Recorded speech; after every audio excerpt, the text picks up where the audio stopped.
وہ ولی قبل تھے یا بعد ہوئے یا ہوں گے، سب ادب رکھتے ہیں دل میں میرے آقا تیرا، سب ادب رکھتے ہیں دل میں میرے آقا تیرا۔ تو غوث پاک چاروں مذاہب پر مسلک پر فتویٰ دیتے تھے، شافعی، حنفی، مالکی اور حنبلی، اور ان کا مسلک حنبلی تھا، وہ حنبلی المسلک تھے۔ حالانکہ وہ اجتہاد کی اس منزل پر فائز تھے کہ وہ خود کسی کی تقلید نہ کرتے تو ان کو زیبا تھا، لیکن اس کے باوجود انہوں نے امام احمد ابن حنبل کی تقلید کی۔ ان کے اعلیٰ حضرت کے بھی جو اعلیٰ حضرت ہیں، جن کے اوپر پورے کا پورا تصوف کا سلسلہ قادریہ کھڑا ہے، شیخ عبد القادر جیلانی المتوفی 561 ہجری، انہوں نے غنیت الطالبین میں 10 محرم لکھ دی ہوئی ہے۔ اچھا، بڑا اچھا ہوا ہے یہ لکھ دیا انہوں نے۔ اب ان کو ہاتھ پاؤں پڑ گئے جب سے میں نے یہ ڈیٹ نکالی۔ وہ کہتے ہیں نہیں، انہوں نے تو صرف نقل کیا ہے علماء کا قول۔ بھائی تمہارے بابے تو دین سکھانے آئے تھے، وہ اوٹ پٹانگ چیزیں نقل کر کے امت کو یہ کچھ بتا کے گئے۔ یعنی ہم قرآن و سنت کی روشنی میں جو کمزور چیزیں ہیں، جو صحیح چیزیں ہیں، ان کو ڈسٹنگوش کر کے پبلک کے سامنے رکھتے ہیں کہ بھائی یہ صحیح بات ہے، تو وہاں پہ ان کو پھر بتانا چاہیے تھا نا کہ 12 ربیع الاول بھی کوئی ڈیٹ ہے۔ انہوں نے 10 محرم الحرام کی ڈیٹ کو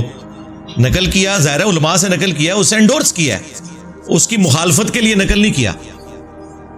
ہمارا صرف معصومانہ سوال ہے، آپ کا تو بابوں کے بارے میں عقیدہ ہے کہ وہ دل کے حال جانتے ہیں، وہ فنا فی الرسول ہوتے ہیں، وہ فنا فی شیخ ہوتے ہیں، اور فنا فی اللہ ہوتے ہیں، پتہ نہیں کیا کیا ٹرمز انہوں نے ڈیوائز کیے ہیں تصوف میں۔ اور جو باباؤں کے بابا ہیں آپ کے شیخ عبد القادر جیلانی، جنہیں آپ اولیاء کا سردار کہتے ہیں، ان کو تو اپنے نبی کی تاریخ پیدائش ہی نہیں پتا، اگے کے کم ٹرنا ہے، جو کہ ہمارے ہر سٹوڈنٹ کو ہم نے دلائل النبوہ کا حوالہ بتا دیا ہے، امام بیہقی کی کتاب کا۔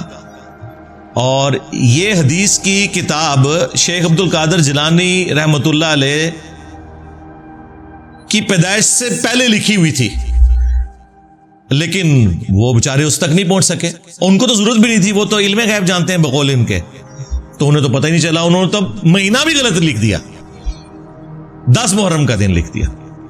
یہ چیزیں میں ساتھ ساتھ اس لیے بتاتا ہوں تاکہ آپ کا دماغ اس حوالے سے کھلے۔ باقی جو ربیع الاول شریف کے حوالے سے سیلیبریشنز ہیں آج کل جو پوری دنیا میں مروجہ ہیں،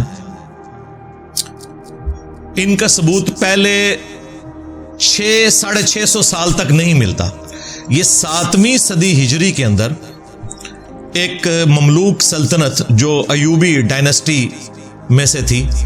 جنہوں نے پہلی دفعہ منگولوں کو شکست دی تھی اور تاتاریوں کا فتنہ ختم ہونا شروع ہوا، انہی میں ایک شخصیت تھی ملک المظفر۔ 630 ہجری میں یہ فوت ہوئے، بمطابق 1233 عیسوی، یعنی آپ سمجھ لیں آج سے آلموسٹ 800 سال پہلے، آج 1445 ہجری چل رہا ہے۔ انہوں نے علماء کو جمع کر کے 12 ربیع الاول کے موقع پر کوئی کھانا شانا کھلایا، تو علماء تو پھر پکے ہو گئے، انہوں نے کہا سرکار پچھلے سال کھوایا سی، اس سال بھی کھواؤ۔ کرتے کرتے کرتے پھر اس ٹائم کتابیں لوگوں نے لکھنی شروع کر دی کہ جی میلاد منانا تو بڑے ثواب کا کام ہے، اور بلکہ یہ جو ہمارے بادشاہ نے شروع کیا ہے یہ تو ایک صدقہ جاریہ ہے ان کے لیے۔ ان کو یہ بھی خیال نہیں آیا کہ 800 سال تک جو ان سے بڑے عاشقان رسول تھے، ان کے دماغ میں یہ بات کیوں نہیں آئی کہ آپ نے ربیع الاول کو اس طریقے سے سیلیبریٹ کرنا ہے۔ جہاں تک ربیع الاول کے مہینے میں نبی صلی اللہ علیہ وآلہ وسلم کی شخصیت کو ڈسکس کرنا ہے، اس کے اوپر تو اجماع امت ہے، اس سے کسی کو انکار نہیں ہے، لیکن یہ جھنڈیاں لگا کے، سبیلیں لگا کے، اور اس کو ایک پراپر شکل دینا ہے ایک ایونٹ کی، اس طرح تو کبھی نہیں ہوا۔ میں خلفائے ثلاثہ کی بات نہیں کرتا، ہو سکتا ہے کہ یہ کہیں کہ ان کے زمانے تک حدیثیں شاید ان تک نہیں پہنچی تھی، لیکن جو چوتھے خلیفہ تھے سیدنا علی ابن ابی طالب،